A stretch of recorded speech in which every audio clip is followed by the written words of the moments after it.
Halo, halo, apa kabar? Assalamualaikum warahmatullahi wabarakatuh. Senang sekali bisa kembali menjumpai Anda semua. Bagaimana kabarnya? Semoga selalu dalam keadaan sehat walafiat dan tetap semangat.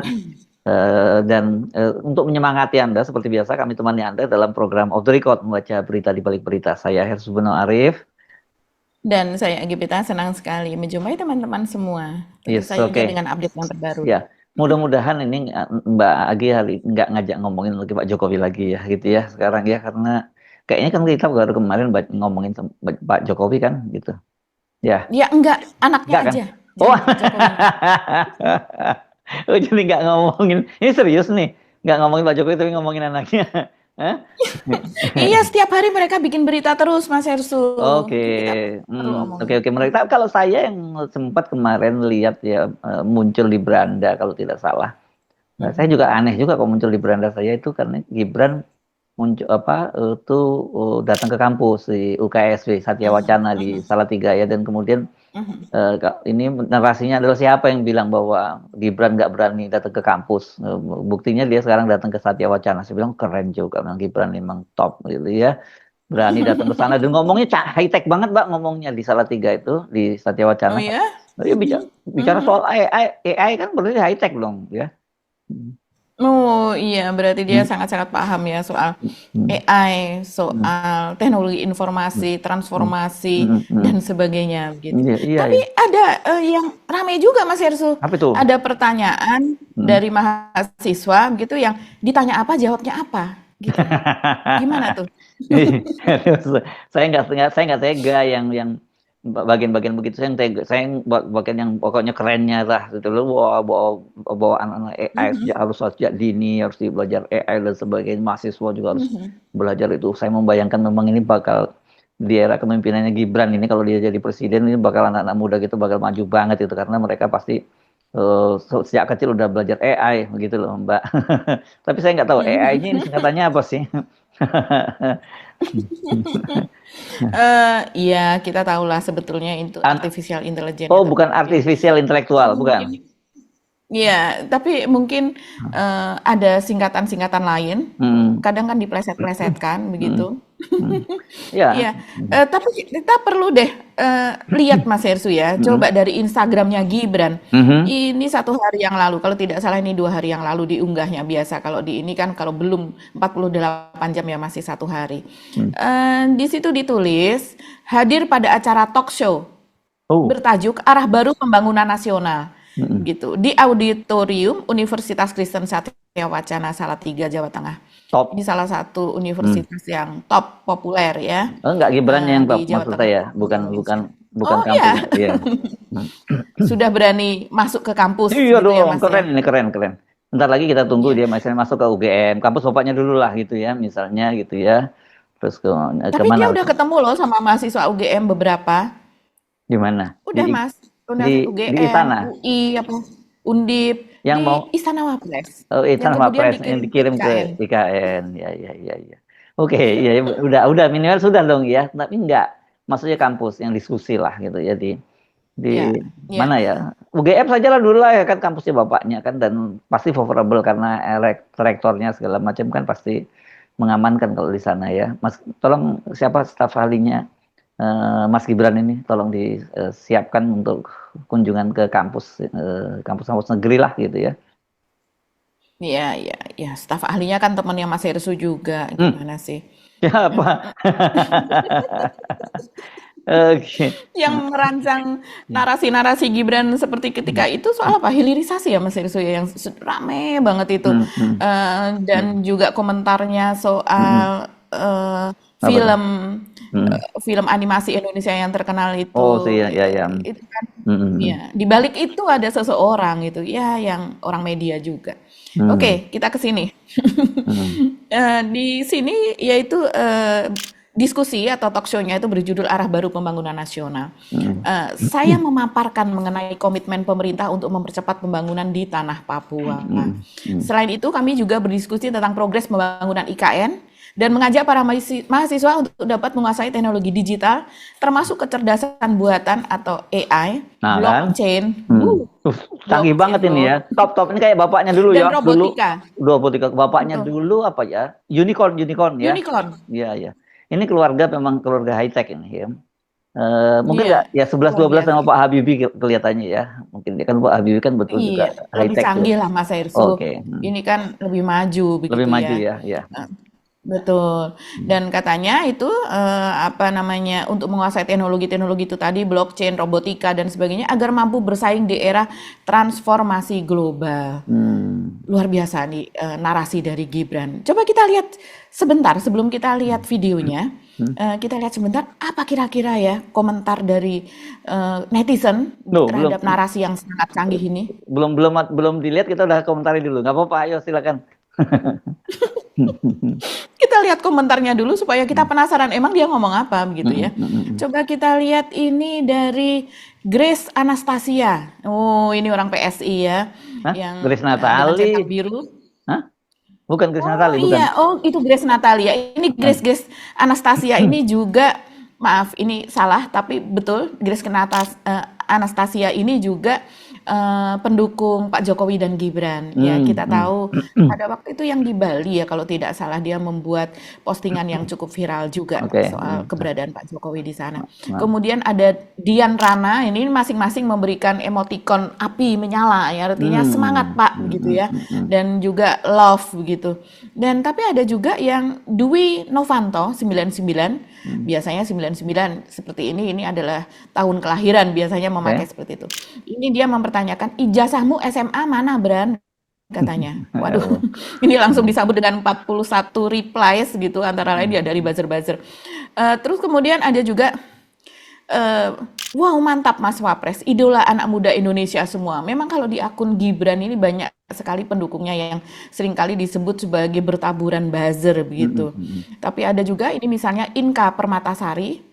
Biasanya yang buzzer-buzzer itu memakai nama-nama yang tidak asli begitu ya. Sementara ini Inka Permatasari, ini akun organik ya, dia mengatakan wek-wek otaknya nggak nyampe. Ditanya apa, jawabnya apa.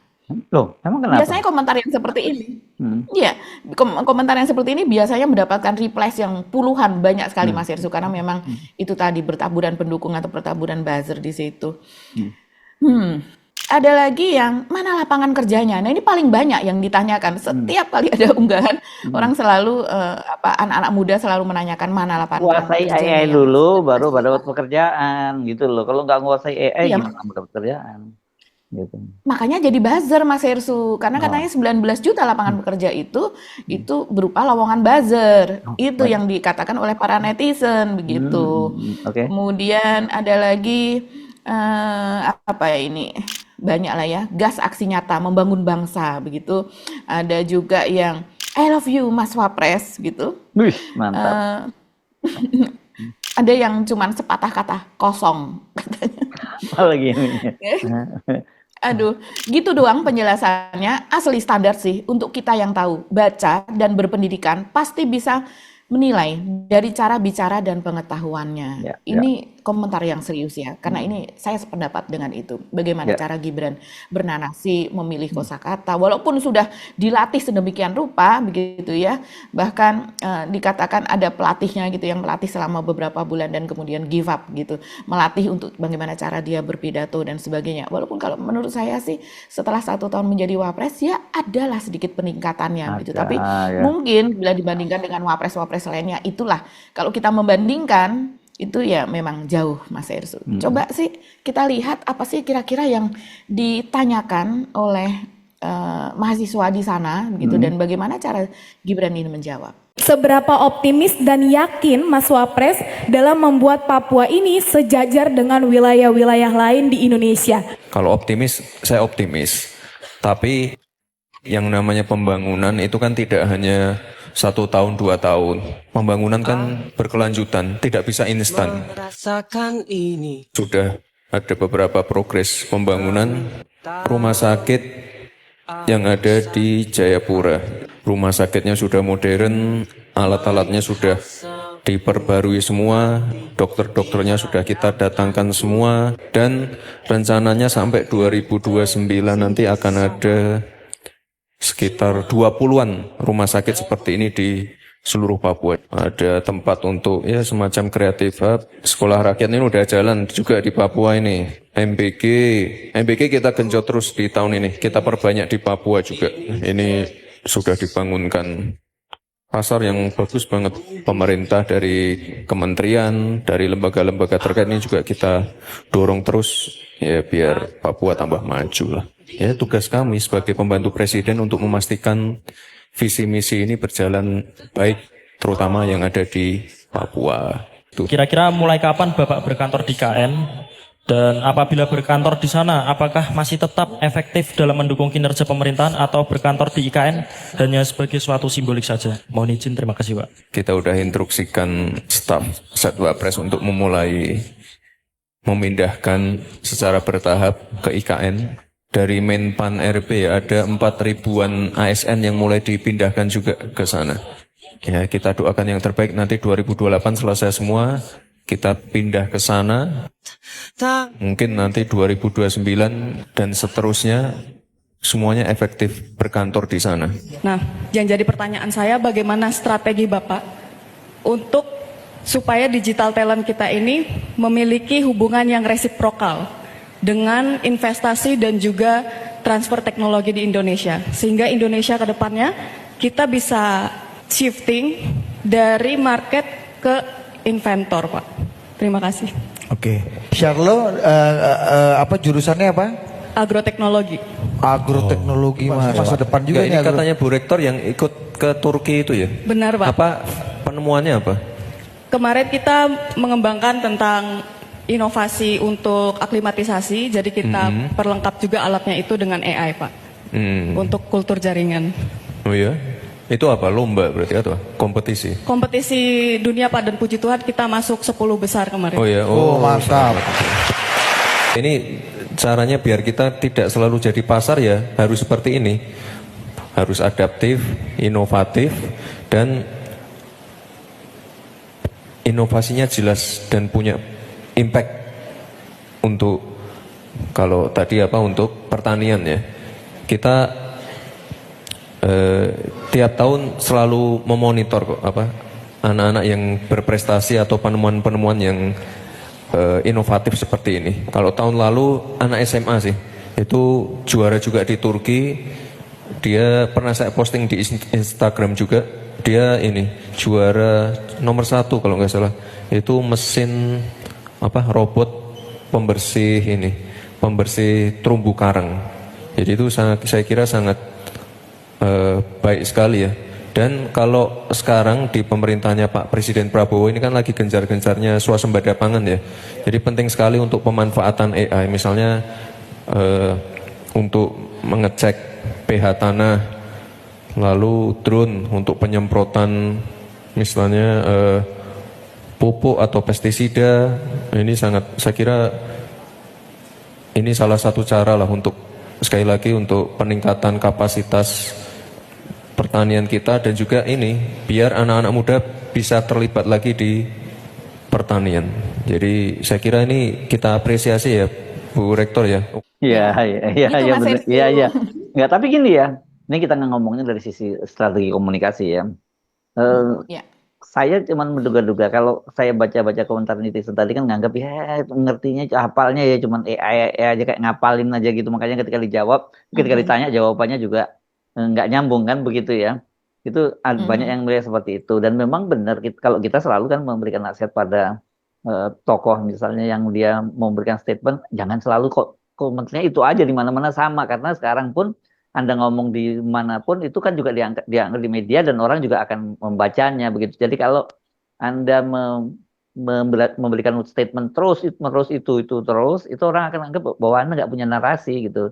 Ya nggak salah kalau curiga orang kemudian bahwa ini dia cuma ngapalin aja gitu. Nah kalau ngapalin berarti yang salah adalah staf ahlinya, kenapa kok nggak cukup variatif diberi itu kan gitu. Itu kalau tapi ada juga yang bisa melihat bahwa ini memang konsisten dia dengan isu ini, dengan isu artificial intelligence atau artificial intelektualnya atau apalah gitu ya. Jadi bisa begitu juga sih Mbak. Tapi kalau saya lihat komentar-komentar dari para netizen tadi kelihatannya lebih mereka nganggap ya ini kan ngapalin aja dan kok contekannya kok nggak ganti-ganti gitu kan, gitu banyak yang berkomentar seperti itu kan. Iya ya, mungkin karena kalau yang tadi kita lihat ini tadi yang kita contohkan ya itu mahasiswa dari agroteknologi yang artinya agro ini berhubungan dengan pertanian lah, Pertanian tapi ya. ini pertanian yang canggih, jadi teknologi pertanian gitu. Bisa pakai AI Atau juga kan teknologi itu ya pertanian ya. Iya, dan misalnya teknologi industri pertanian, ini kurang lebih seperti itulah, teknologi hasil pertanian seperti itu. Atau misalnya untuk kultur pun juga memakai teknologi. Dan dia memakai bahasa, kalau tadi saya perhatikan, dia memakai bahasa yang teknis, Mas Hersu. Yang tapi seharusnya kalau orang yang memperhatikan soal robotika, blockchain, terus kemudian juga AI, itu pasti akan paham dengan bahasa teknis yang dipakai oleh mahasiswa tadi. Coba saya ulangi, dia mengatakan seperti ini. Bagaimana strategi Bapak agar digital talent kita ini memiliki hubungan yang resiprokal dengan investasi dan juga transfer teknologi di Indonesia? Saya ulangi lagi, bagaimana strategi Bapak agar digital talent kita ini memiliki hubungan yang resiprokal dengan investasi dan juga transfer teknologi di Indonesia, sehingga Indonesia ini ke depannya bisa shifting dari market ke inventor, Pak. Aduh, angel Ini ini. adalah Angel ini. iya. Ini strategi dan ini pertanyaan sebetulnya kalau untuk yang usia milenial seperti Gibran usia 20-30-an ini pertanyaan yang mudah karena mereka biasa sehari-hari menggunakan kosakata yang seperti ini, seperti misalnya resiprokal ya. Sebenarnya resiprokal itu kosakata yang sangat biasa ya, Mas Cuma Irsu. balik aja ya. Iya. Hubungan timbal balik lah kurang lebih seperti itu. Gimana nih kalau nggak resiprokal ya kita boncos misalnya seperti itu biasa aja ya. Tapi dalam misalnya seperti matematika kita juga mengenal ini resiprokal ini atau inverse begitu. Nah ini apakah Ini pelajarannya apa? mungkin Pelajaran di ini SMP atau SMA ini? Pelajaran yang begini-begini. pelajaran yang kalau SMA sudah sangat biasa ya. Yang kalau resiprokal misalnya pada pelajaran matematika itu kan seperti 9 resiprokalnya apa? Ya Enggak, sepersembilan maksudnya kalau kebalikannya. SMP udah belajar belum yang begini-begini? Kalau kebalikan iya, Mas Hersu, Oh, atau kebalikan. timbal balik begitu ya. Betul. Artinya kata seperti ini kata yang sudah cukup umum gitu kan untuk mereka yang belajar ya, bukan mereka yang putus sekolah atau kemudian ya kita kan tahu SDM Indonesia banyak sekali yang bahkan Atau SD pun mereka juga atau drop yang out gitu. ijazah SMA-nya dipertanyakan, jadi wajar juga dong kalau gitu.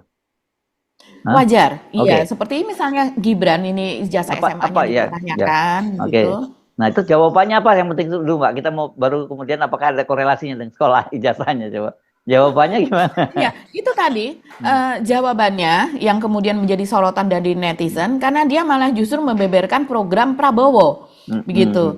Ya. Jadi ini programnya kan seperti ini, program seperti ini ya kita akan dia ngomong sedikit soal SDM begitu, tapi bukan penjelasan yang to the point yang misalnya tahapannya seperti apa begitu hubungan timbal balik kan di sini disebutkan bagaimana kita bisa shifting ke depannya dari market ke inventor yang artinya kita mahasiswa ini anak muda ini sadar bahwa kita selama ini menjadi market dari produk-produk luar ya kemudian kita shifting atau berpindah atau bergeser dari keadaan negara sebagai market yang kemudian menjadi inventor atau penemu atau pembuat begitu ya pencipta begitu kan kalau inventor itu yang artinya kita memproduksi di sini kita jadikan negara lain sebagai market. Nah itu gimana caranya begitu artinya Gibran ini harus berbicara di tingkat kebijakan tahapan-tahapannya seperti apa kita akan buat seperti ini apa dan sebagainya sehingga akan mempermudah target yang disebutkan oleh mahasiswa tadi begitu.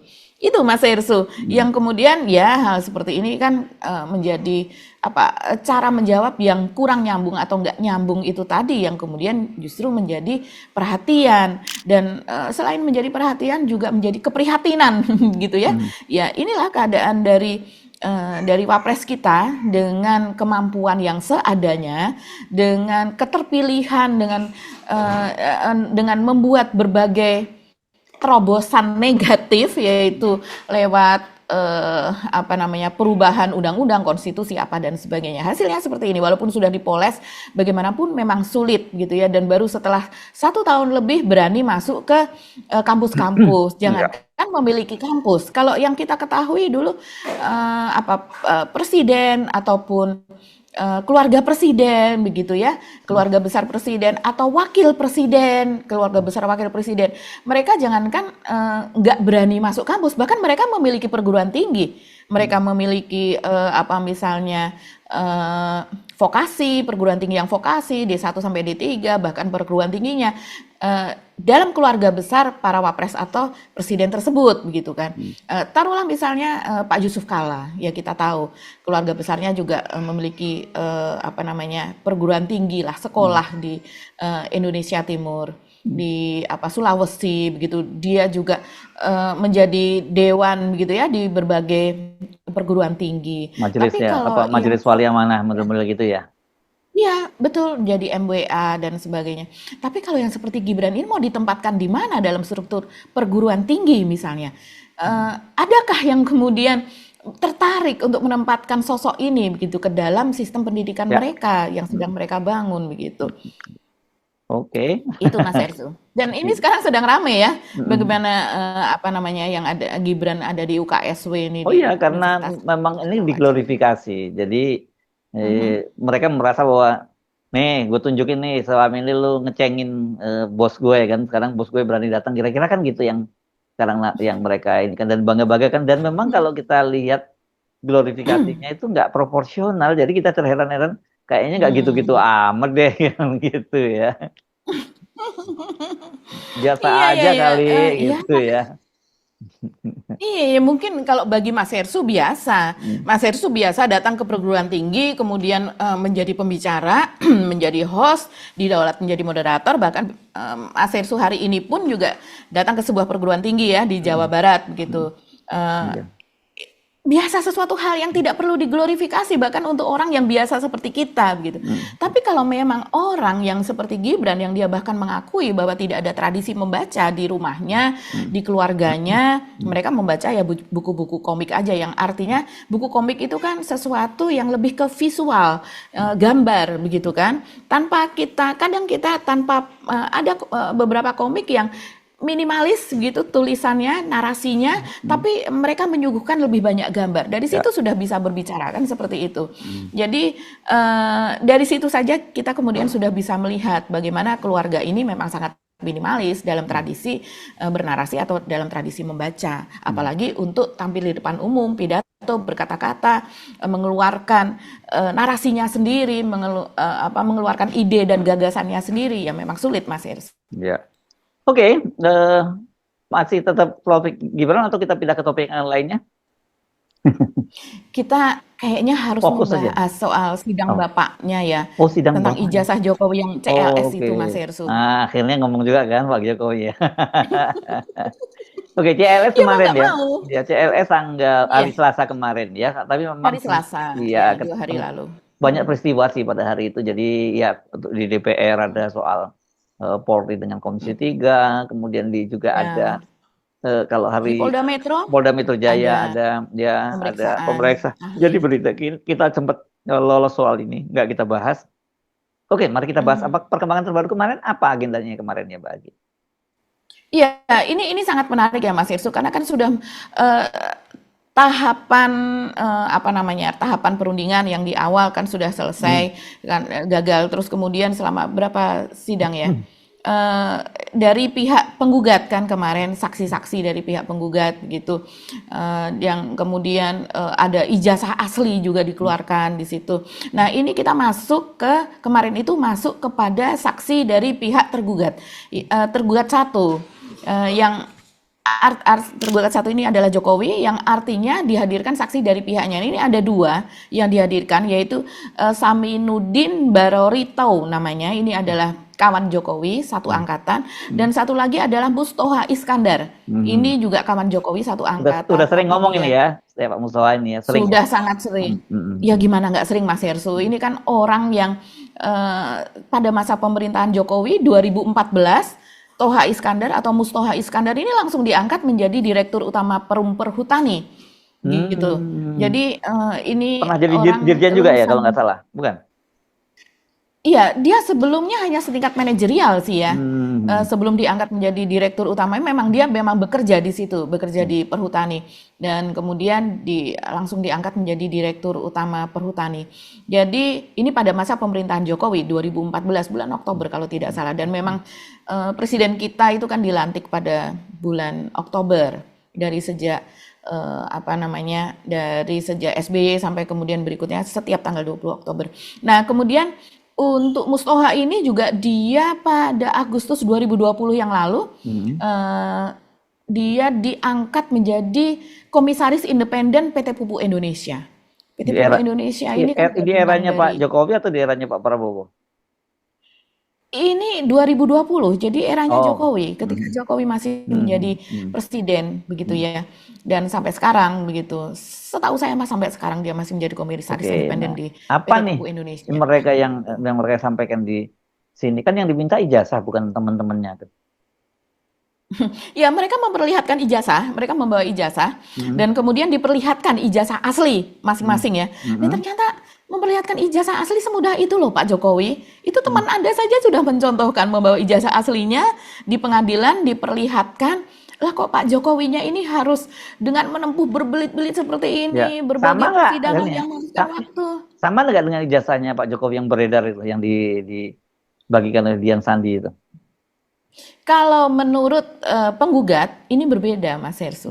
Jadi jelas pada ijazah keduanya itu terlihat nyata gitu, soal emboss dan juga watermarknya atau tanda airnya itu terlihat langsung terlihat, dan embossnya juga kabarnya langsung terlihat. Ini dinyatakan oleh Muhammad Taufik sebagai penasihat hukum dari penggugat, dan juga dari Andika Dian Prasetyo ya, ini partnernya ya, di partnernya di Pak Taufik ya. Iya betul, dan di situ dia membuat pernyataan, dia mengatakan bahwa keduanya ada, jadi nanti kita akan melihat ada watermark dan juga emboss itu tadi. Jadi nanti kita akan melihat bagaimana dengan kondisi ijazah dari Pak Jokowi tersebut. Kalau seandainya memang ada watermark dan juga emboss begitu, dan juga fotonya itu ada di bawah cap. Karena selama ini kan berdasarkan penelitian foto Pak Jokowi yang dia berkacamata itu ada di atas cap. Jadi cap duluan baru kemudian ditempel foto. Kalau seandainya itu memang tidak ada, ya berarti ijazahnya palsu. Tapi kalau seandainya memang ada, ini yang jadi masalah bukan Roy Suryo, Rismon dan kawan-kawan yang melakukan penelitian, tapi justru akan berakibat kepada Dian Sandi Utama yang mengunggah salinan atau kopi ijazah ke media sosialnya yang artinya berbeda dengan ijazahnya Jokowi. Kan seperti itu kalau memang ada, karena yang diunggah oleh Dian Sandi Utama itu tidak terlihat ada emboss maupun watermarknya. Kita saja, ini yang paling pokok. Jadi dalam sidang tadi intinya kita melihat ijazahnya temannya Pak Jokowi itu juga ada emboss dan watermarknya. Jadi ini posisinya maju kena, mundur kena. Kalau maju, katakanlah ijazah ditunjukkan, tapi tidak ada watermark dan embossnya, berarti dan fotonya stempelnya di belakang foto. Di belakang foto berarti palsu. Tapi kalau ditunjukkan ternyata ada emboss dan ada watermarknya, berarti asli. Kalau asli berarti yang kena siapa? Bukan Roy Suryo, bukan Rismon, bukan Dr. Tipa, tapi satu orang yang mengunggah dokumen palsu adalah Dian Sandi. Nah, cukup. Nah, itu aja, oke. Mas, kita sholat. Cair. Jadi ini memang seperti buah si malakama ya, maju kena, mundur kena begitu. Ini menurut Andika Dian. Sementara kalau menurut menurut Pak Taufik, ini menarik Mas Hersu. Terlalu panjang ya, berjam-jam kalau seandainya kita putar, mungkin nanti kita akan cuplikan saja. Tapi yang jelas posisi Mustoha Iskandar ini, dia mengatakan bahwa dia selalu bersama Jokowi dari sejak masih menjadi mahasiswa baru. Jadi memang sangat seakrab itu. Sohib. Dan kemudian, dan ini sepertinya menjadi jebakan ya, narasi dia ini. Itu berlangsung sampai dengan semester 5. Karena pada semester berikutnya, mungkin semester 6 dan seterusnya, itu kemudian ada peminatan begitu. Dia mengatakan bahwa belum ada jurusan, padahal kalau kita menilik kepada penjelasan yang ada di UGM, saya pernah membaca itu, pada saat Jokowi sudah ada penjurusan, silvikultur, kemudian teknologi hasil hutan dan sebagainya, itu sudah ada. Dan saya tahu karena saya berkuliah di universitas yang memiliki fakultas kehutanan, ya itu sudah ada. Walaupun saya berbeda berapa tahun ya dari Pak Jokowi, itu sudah lama penjurusan seperti itu gitu. Nah, yang menarik ketika Toha Iskandar ini menceritakan soal keakrabannya dengan Jokowi, kemudian ditanya oleh Pak Taufik, dia menanyakan di mana tempat kos Jokowi itu, alamat kosnya di mana dia kos, dan dia tidak mengetahuinya. Ini kan lucu. Seseorang, bahkan kita yang tidak perlu seakrab itu saja, kalau saya masih ingat, saya disuruh menyebutkan misalnya 100-200 tempat kos teman-teman yang seangkatan, tidak perlu dia satu jurusan atau satu program studi pun saya tahu begitu. Bisa sampai tahu gitu ya? Ya, karena saya kos ya, mungkin kalau yang tidak kos mungkin kurang tahu biasanya. Karena orang yang tidak kos, biasanya teman-teman datang ke rumah kita, ada bapak ibu kita menjadi markas gitu. Saya pun atau Pak Jokowi pulang pergi Jogja, Solo mungkin naik sepeda motor kan masih bisa terjangkau kalau zaman segitu juga masih sepi loh ya. Iya, naik sepeda ya berapa jam gitu. Saya kan ngalamin tahun 80-an di Jogja kan masih enak untuk kayak gitu-gitu ya. Iya, saya paham bagaimana tahun 80-an di Jogja karena saya juga orang Jogja begitu. Tapi seingat saya Mas Hersu beberapa tahun yang lalu bahkan itu sudah keluar loh. Ada beritanya tempat kosnya Jokowi yaitu di Baciro. Di Baciro itu di salah satu jalan, kalau tidak salah Jalan Menur ya. Bahkan ada relawan yang ketika itu ingin memakai rumah itu sebagai tempat deklarasi organisasinya begitu. Tapi kalau tidak salah nggak jadi gitu ya. Dan Jokowi sendiri juga pernah mengatakan itu begitu bahwa saya pernah kos di sana, dia menunjuk itu gitu. Kalau memang itu tempat kosnya di situ, kenapa orang yang sangat akrab? Ini aneh, orang yang sangat akrab tidak tahu temannya itu, bahkan katanya sering pulang bareng karena satu jurusan. Tidak mungkin selama bertahun-tahun kita misalnya tidak menanyakan kamu tinggalnya di mana, kosnya di mana, karena kita satu jurusan seperti itu begitu. Atau mungkin malah mengunjungi begitu, saling mengunjungi, apalagi ketika itu kan tidak ada HP.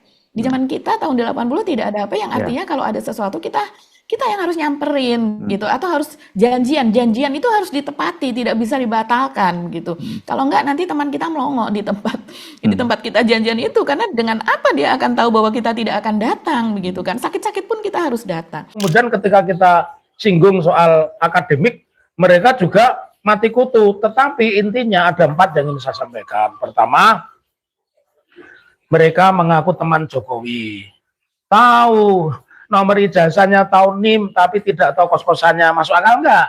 Apa berteman 5 tahun kok pakai HP? Kan belum ada HP saat itu ya. Lalu yang kedua, tahu tempat KKN ya. Tapi yang ditahui hanya Jokowi, kan dilatih namanya. Dan mereka kejebak KKN itu 5 orang. Karena saya sudah investigasi ke Desa Ketuyan. Di Desa Ketuyan itu ada 5 nama. Ada beberapa yang masih hidup dan kami sudah wawancara tapi tidak saya sebut. Tapi tidak ada nama Joko Widodo.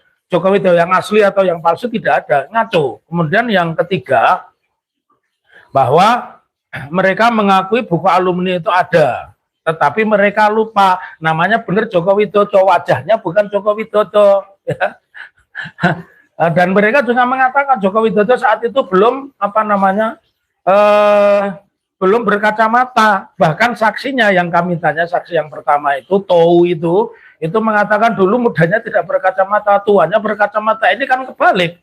Masa Jokowi mudanya berkacamata, tuanya tidak, dan gantengnya juga enggak sih, beda banget gitu loh. Jadi itu yang ketiga. Yang keempat, bahwa yang kami dapatkan mereka ini tidak berkapasitas sebagai saksi, yang artinya saksi itu membuat sebuah peristiwa ini utuh, membuat peristiwa ini runut, membuat peristiwa ini jujur. Itu sama sekali tidak ada.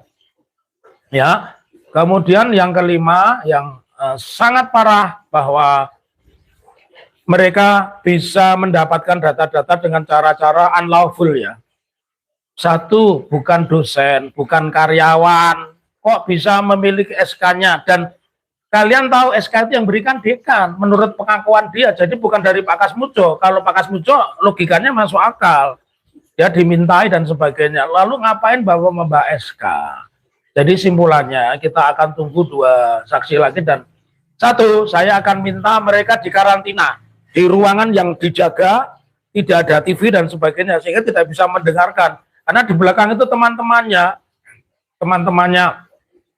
Pak Joko Widodo yang asli mestinya ya, atau bisa juga Pak Joko Widodo yang tidak asli. Lalu yang paling parah, tidak pernah dibantah dan terbukti teman-teman Pak Jokowi dulu waktu kami mengajukan gugatan perbuatan melawan hukum di Pengadilan Negeri Surakarta, mereka melakukan apa yang disebut sebagai intervensi, mewakili SMA 6 Surakarta. Sementara teman-teman yang Jogja ini tidak tahu SMA-nya di mana. Kan aneh ya. Sudah jelas dibuktikan, ini tidak bisa dibantah, artinya itu dusta. Karena di situ tulisannya Jogja, ada yang ngeklaim bahwa dia alumni SMA 6 Surakarta, berarti ada Joko Widodo yang benar. Ya itu yang benar ya Pak? Yang alumni UGM, yang insinyur, yang punya skripsi, dan yang pasti dia adalah SMA 6 Jogja. Ya, jadi nggak bisa itu dibantah, karenanya sangat aneh ya, sangat aneh dan membagongkan. Tahu tempat KKN, tapi yang ditahui cuma Jokowi, yang lainnya nggak tahu. Emang KKN sendirian nggak ada, KKN sendirian tuh stres karena tahun itu nggak ada listrik. Yang parah lagi, mereka bilang itu tahun 85, bagaimana mungkin tahun 85 dia masih 80, 85 KKN, 85 wisuda. Karena wisudanya kami dapatkan fakta itu 3 bulan. Agustus, September, Oktober, kita tahu jadwalnya itu karena kita sudah investigasi, dan itu semua yang kami ucapkan ini ada di bukunya Raisyurya, Rismond, dan Tifa, apa bukunya namanya? Jokowi White Paper. Jadi itu salah satu ya yang dikritisi oleh Pak Taufik, karena nomor mahasiswa dia tahu. Ketika ditanya nomor mahasiswa Jokowi, ya semacam nomor induk lah, tapi nomor mahasiswa, dia tahu bahwa Jokowi 1120, 1120 atau 1120, sementara saya beda 1 nomor yaitu 1119 atau 1119 gitu. Jadi Hebat nomor ya. mahasiswa dia tahu, tapi itu tidak tahu. Masih ingat sampai sekarang ya, hebat juga ya mereka ya. Saya masih ingat Mas Ersu, Oh ya? pasti masih ingat deh. Enggak. Iya kan, kalau setiap kali kalau kita masih kuliah zaman dulu ya, kalau sekarang mungkin sudah berbeda begitu. Setiap kali kita absensi berikut nama, berikut dengan NIM kan di situ, Iya. angkatan dan NIM gitu, yang kalau orang melihat NIM kita, dia akan tahu ini mahasiswa tahun berapa, angkatan berapa, terus nomornya dari mana. Dari situ bahkan kalau di universitas saya itu akan ketahuan dia di kelas mana gitu, kelas detail banget ya. kelompok 1, kelompok 2, kelompok 3 dan sebagainya begitu. Ya, dan kemudian yang berikutnya misalnya yang muncul di situ fakta-fakta di dalam persidangan tersebut adalah soal KKN. Ini juga semacam jebakan yang dilakukan oleh Pak Taufik ya kalau saya lihat. Karena kita tahu Jokowi mengaku KKN di Desa Ketoyan di Boyolali. Dan kemudian ditanyakan kepada kedua saksi teman Jokowi ini, berapa orang di tempat KKN mereka, karena mereka ada yang KKN di Temanggung, ada yang di mana begitu. Itu kalau di UGM tradisinya adalah berlima untuk satu desa itu, dan kemudian misalnya dari Fakultas Kehutanan hanya 1 orang, kemudian dari fakultas yang lain, jadi mereka Multidisiplin lah ya. gitu, atau campur, multidisiplin betul. Karena biasanya di situ yang fakultas teknik mereka akan menyumbang pengetahuannya soal mesin, teknologi pertanian yang praktis apa dan sebagainya. Kemudian yang soal-soal tanaman dia akan memberikan edukasi tentang tanaman apa dan sebagainya, biasanya seperti itu memang. Dan di situ pertanyaan jebakannya ini karena ditanyakan, tahu nggak Jokowi ini di mana KKN-nya? Sebagai sahabat mereka tidak tahu. Dan kemudian kan ditanya lagi, tapi Anda tahu bahwa dia itu KKN di Desa Ketoyan? Iya, saya tahu karena diberitahu. Dan diberitahu belakangan ini. Ini sahabat macam apa yang tidak tahu sahabatnya kosnya di mana, KKN-nya di mana? Dan kemudian disebutkan oleh Pak Taufik yang kemudian ini mendapatkan interupsi dari YB Irfan, yaitu dari pengacara yang tergugat gitu, Pak Taufik di situ mengatakan, ya ini dia kuncinya begitu ya, kurang lebih begitu. Karena saya sudah mengetahui siapa saja yang KKN di Desa Ketoyan yang 5 orang itu dan tidak ada nama Jokowi di situ, gitu. Dan dari YP Irfan mengatakan tidak perlu dijelaskan seperti itu karena maksudnya mungkin membuat kecil hati dari saksi ini kan kemudian gitu. Nah ini yang harus dijelaskan. Ke saksi ini juga ditanyakan ketika Anda KKN di Temanggung, apakah di sana saat itu sudah ada listrik, sudah mengalir listrik? Dia mengatakan tidak ada, belum ada. Iya, saya pun KKN pada tahun 90-an Mas Hersu. Kebetulan desa saya itu salah satu desa percontohan maju begitu ya.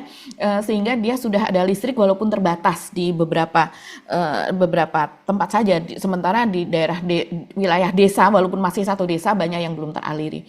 Tapi di desa-desa yang lain belum ada. Ketika itu saya KKN di Banjarnegara. Nah, itu tahun 90-an apalagi tahun 80-an. Dan yang anehnya karena Jokowi kan mengaku, wong saya di sana, saya pada acara perpisahan mau main gitar listrik. Sudah gitarnya sudah ada tapi kemudian nggak jadi karena nggak ada alatnya begitu. Tapi artinya di situ dia gitar listrik itu kabarnya dia harus naik Vespa atau naik motor begitu. Ya. Dan ada orang yang mengaku dia membonceng Jokowi. Ya, dia yang mengendarai sepeda motor dan Jokowi bonceng ke Solo untuk mendapatkan gitar listrik tersebut gitu. Dengan ada donatur yang memberikan uang setelah mendapat gitar listrik malah tidak dimain. Kalau dia mencari gitar listrik artinya di desa tersebut pada tahun 1983 kan kalau menurut Bareskrim KKN-nya pada tahun 83. Kalau menurut Jokowi KKN-nya pada tahun 85. Artinya di desa tersebut sudah ada listrik. Listrik dari mana nih ceritanya ya? Nah, ada lagi juga yang yang menarik di sini artinya Jokowi jadinya KKN di mana yang sebetulnya gitu kan Mas Hersu. Kalau dia mengaku di Ketoyan tapi namanya tidak ada di sana.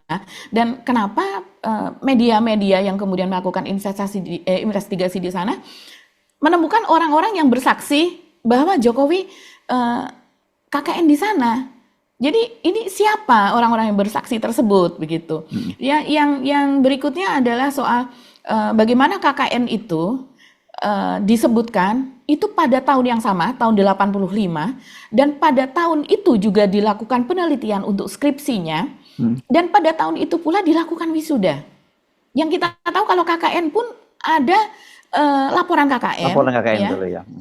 Ya, laporan KKN kalau di tempat saya secara individu maupun secara kolektif. Dan laporan KKN ini ada ujiannya, ada bimbingannya dan ada ujiannya.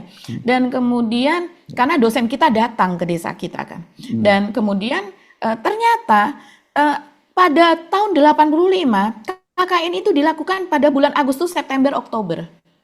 Padahal wisudanya pada bulan November. Ya, jadi ini saling soal timeline apa dan sebagainya. Ya, banyak lagi kejanggalan ya, termasuk juga pengakuan banyak sekali kejanggalan. Rektor yang juga tanggal wisuda tanggal lulusnya beda-beda juga itu juga membingungkan ya. Betul. Oke. Nggak konsisten. Yes, nggak konsisten. Ya, oke. Biasanya kalau interogasi tanyain orang, tanyain terus nanti kalau nggak dia bohong dia akan berubah gitu kira-kira gitu caranya ya. Akan lupa apa yang pernah diucapkan. Oke, sampai ketemu lagi di episode berikutnya. Kami mohon pamit. Saya Rusmun Arif. Dan saya Gibeta, terima kasih atas perhatian teman-teman semua. Tetap salam akal sehat. Wassalamualaikum warahmatullahi wabarakatuh.